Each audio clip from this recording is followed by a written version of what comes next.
ইতিহাসের পাতা ঘাটতে গিয়ে নেইমারের ইতিহাস দেখলে আপনি আঁতকে উঠবেন। ফুটবল ইতিহাসে সেরা কামব্যাকের গল্পটি এই মহানায়কের নামেই লেখা আছে। শেষ 5 মিনিটে দুর্ধর্ষ 3 গোলে অবদান রেখে সে বুঝিয়ে দিয়েছিল ফুটবল তার পায়ের জাদু। সেদিন অবাক হয়েছিল মাঠে থাকা হাজার হাজার দর্শক, কোচ, এমনকি সতীর্থ লিওনেল মেসিও। সবাই অবাক হয়ে তাকিয়েছিলেন ব্রাজিলিয়ান এই সুপারস্টারের দিকে। কি হয়েছিল সেদিন? 5 মিনিটে নেইমার কি করেছিল? কেনই বা এই সময়টাকে বলা হয়ে থাকে ইতিহাসের সেরা কামব্যাক? চলুন বিস্তারিত দেখি। উয়েফা চ্যাম্পিয়ন্স লিগের রাউন্ড 16 কোয়ার্টার ফাইনালের লক্ষ্যে মাঠে নেমেছিল পিএসজি বনাম বার্সেলোনা। নেইমার, মেসি, সুয়ারেজের মতো ভাগা ভাগা তারকা থাকতেও প্রথম লেগে পিএসজি 4-0 ব্যবধানে হারিয়েছিল বার্সাকে। অর্থাৎ দ্বিতীয় লেগে বার্সাকে ম্যাচ জিতে করতে হবে 5টি গোল। সবাই হাল ছেড়ে দিয়েছিল। স্বাভাবিকভাবে এমন ব্যবধানে ম্যাচ জিতা সত্যি অসম্ভব, কিন্তু সেদিন ব্রাজিলের এক নায়ক বলেছিল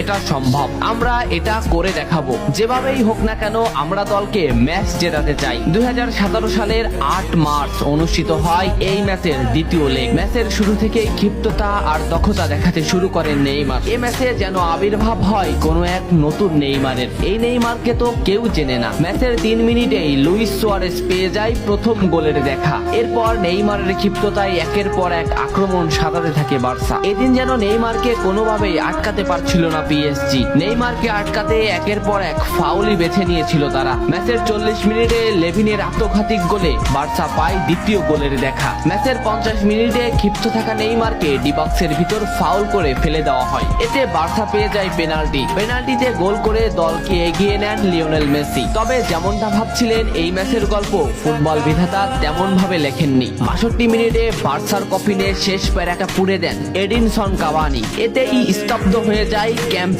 নু।